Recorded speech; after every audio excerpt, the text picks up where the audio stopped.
കൃഷ്ണ ഗുരുവായൂരപ്പ ശരണം. പൊന്നുണ്ണിക്കണ്ണൻ്റെ ഉഷപ്പൂജ അലങ്കാരം രാവിലെ 4 മണിയോടുകൂടി മലർന്നു വേദ്യം കഴിഞ്ഞ് ശ്രീകോവിൽ നട തുറന്നു. പൊന്നുണ്ണിക്കണ്ണനത് ആ ശ്രീരകത്ത് പുഞ്ചിരിച്ച് നിൽക്കുകയാണ്. നെയ്വിളക്കുകളെല്ലാം നിറഞ്ഞു കത്തുന്നുണ്ട്. അതിൻ്റെ ശോഭയിൽ ആ പൊന്നുണ്ണിക്കണ്ണൻ്റെ പുഞ്ചിരി കാണാൻ എന്തൊരു ഭംഗിയാണെന്നറിയോ. പൊന്നുണ്ണിക്കണ്ണൻ്റെ തിരുമുഖം ചന്ദനം ചാർത്തിയിട്ടുണ്ട്. നെറ്റിയിൽ ഒരു സ്വർണ്ണഗോപിക്കുറി അണിയിച്ചിട്ടുണ്ട്. ചെവിയിൽ ചെവിപ്പൂക്കൾ വെച്ചിട്ടുണ്ട്. മാറത്തൊരു സ്വർണ്ണ തിലകവും ഒരു സ്വർണ്ണമാലയും ചാർത്തിയിരിക്കുന്നു. പൊന്നിൻ കിങ്ങിണി കെട്ടി പട്ടുകോണകമെടുത്ത് ഒരു വെളുത്ത പട്ടും ചുവപ്പ് പട്ടും കൂട്ടിക്കെട്ടി ഞൊറിഞ്ഞെടുത്തിട്ടുണ്ട്. വലത് കൈയിൽ ഓടക്കുഴലുണ്ട്. സ്വർണ്ണ കിരീടം ചാർത്തി കിരീടത്തിന്മേൽ 3 തിരുമുടിമാലകളും 2 വലിയ വനമാലകളും ചാർത്തിയിരിക്കുന്നു. അങ്ങനെ സുന്ദരനായി പുഞ്ചരിച്ച് നിൽക്കുന്ന സച്ചിദാനന്ദ കട്ടയെയാണ് നട തുറന്ന സമയത്ത് ഭക്തന്മാരെല്ലാവരും കാണുന്നത്. അവർക്കെല്ലാവർക്കും സന്തോഷത്തിൽ ആറാടി ആ പൊന്നുണ്ണിക്കണ്ണൻ്റെ തിരുനാമങ്ങളും ചൊല്ലി അതാ കണ്ണൻ്റെ അടുത്തേക്ക് അതാ ഓടി ഓടി ഓടി ഓടി പോണു. ആ പൊന്നുണ്ണിക്കണ്ണൻ്റെ ശ്രീലകത്തിൻ്റെ സോപാനപ്പടിയിൽ നിന്ന് കണ്ണനെ കൺകുളിർക്ക കണ്ട് ആ കണ്ണൻ്റെ തൃക്കാൽക്കൽ വീണ് നമസ്കരിക്കണു, പ്രാർത്ഥിക്കണു.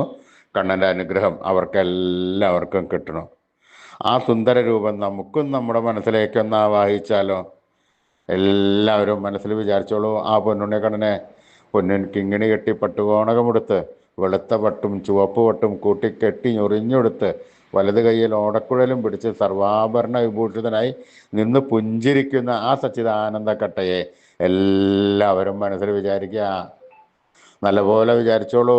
പൊന്നുണ്ണിക്കണ്ണൻ നമ്മുടെ മനസ്സിൻ്റെ ഉള്ളിലേക്ക് അതാ കയറി വരണു. ആ പൊന്നുണ്ണിക്കണ്ണൻ അവിടെ എത്തിക്കഴിഞ്ഞാൽ ആ കണ്ണനെ അവിടെ കൂട്ടിപ്പിടിച്ച് അവിടെ നിർത്തി ആ കണ്ണനെ അവിടെ പ്രതിഷ്ഠിച്ച് ആ കണ്ണനുമായി കുറച്ചു നേരം സംവദിച്ച് ഒന്ന് കൊഞ്ചിച്ചൊന്ന് ലാളിച്ച് ഒരു മുത്തം കൊടുത്ത് ആ കണ്ണൻ്റെ തൃക്കാൽക്കൽ വീണ് നമസ്കരിച്ചോളൂ, പ്രാർത്ഥിച്ചോളൂ. കണ്ണൻ്റെ അനുഗ്രഹം നമുക്കെല്ലാവർക്കും ഉണ്ടാവും. എല്ലാവരും കണ്ണൻ്റെ തിരുനാമങ്ങൾ ജപിച്ചോളൂ. നാരായണ നാരായണ നാരായണ. സ്നേഹത്തോടുകൂടി വിശ്വാസത്തോടുകൂടി ഭക്തിയോടുകൂടി കണ്ണൻ്റെ തിരുനാമങ്ങൾ ഉറക്കെ ഉറക്കെ ഉറക്കെ ഉറക്കെ ജപിക്കുക. കണ്ണനത് കേൾക്കും. കേൾക്കാതിരിക്കാൻ കണ്ണന് പറ്റില്ല. അത് കേട്ട് കഴിഞ്ഞ് നമ്മൾ കൊടുത്ത സ്നേഹത്തിൻ്റെ 10 മടങ്ങ് കൂടുതൽ ആ കണ്ണൻ നമുക്ക് തരും. നമ്മുടെ അടുത്തേക്ക് ഓടി വന്ന് നമ്മുടെ ഒക്കത്തൊക്കെ ഒന്ന് കയറിയിരുന്ന് നമുക്കൊരു മുത്തം തന്ന് നമുക്ക് വേണ്ട സമയത്ത് വേണ്ടതെല്ലാം വാരി കോരി തന്ന് കണ്ണൻ നമ്മളെ അനുഗ്രഹിക്കും. അത് ഉറപ്പാണ്. ഉറച്ച വിശ്വാസത്തോടുകൂടി കണ്ണനെ സ്നേഹത്തോടുകൂടി കണ്ണനെ വിളിച്ചോളൂ. നാരായണ നാരായണ നാരായണ. കൃഷ്ണായ വാസുദേവായ ഹരേ പരമാത്മനെ പ്രണതക്ലേശനാശായ ഗോവിന്ദായ നമോ നമഃ. കൃഷ്ണായ വാസുദേവായ ഹരേ പരമാത്മനെ പ്രണതക്ലേശനാശായ ഗോവിന്ദായ നമോ നമഃ.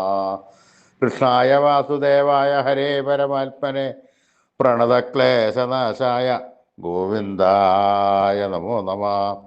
അച്യുതാനന്ദ ഗോവിന്ദ അച്യുതാനന്ദ ഗോവിന്ദ അച്യുതാനന്ദ ഗോവിന്ദ. ഈ നാമത്രയ മന്ത്രം എല്ലാവരും ദിവസേന ഉപാസിക്കുക. നിത്യവും ഉപാസിച്ചു കഴിഞ്ഞാൽ നമുക്ക് ആയുരാരോഗ്യ സൗഖ്യം, സർവസമ്പൽ സമൃദ്ധി, സർവ ഐശ്വര്യം, സന്തതി പരമ്പരകൾക്കെല്ലാം ശ്രേയസ് ഉണ്ടാവുന്നതാണ്. ഋഷീശ്വരന്മാർ തലമുറകൾ കൈമാറി തന്ന ഈ അമൂല്യനിധി നമ്മൾ വിട്ടുകളയാൻ പാടില്ല. നമ്മളത് പഠിച്ച് ഉപാസിച്ച് നമ്മുടെ വരും തലമുറകൾക്കത് പറഞ്ഞു കൊടുത്ത് അവരെ കൊണ്ട് ഉപാസിപ്പിക്കണം. എല്ലാവർക്കും നല്ലത് വരണം. അപ്പോൾ എല്ലാവരും ഈ നാമത്രയ മന്ത്രം ജപിച്ചോളൂ. ഈ കലികാലത്ത് ജപിക്കാൻ പറ്റിയ മന്ത്രം കൂടിയാണ്.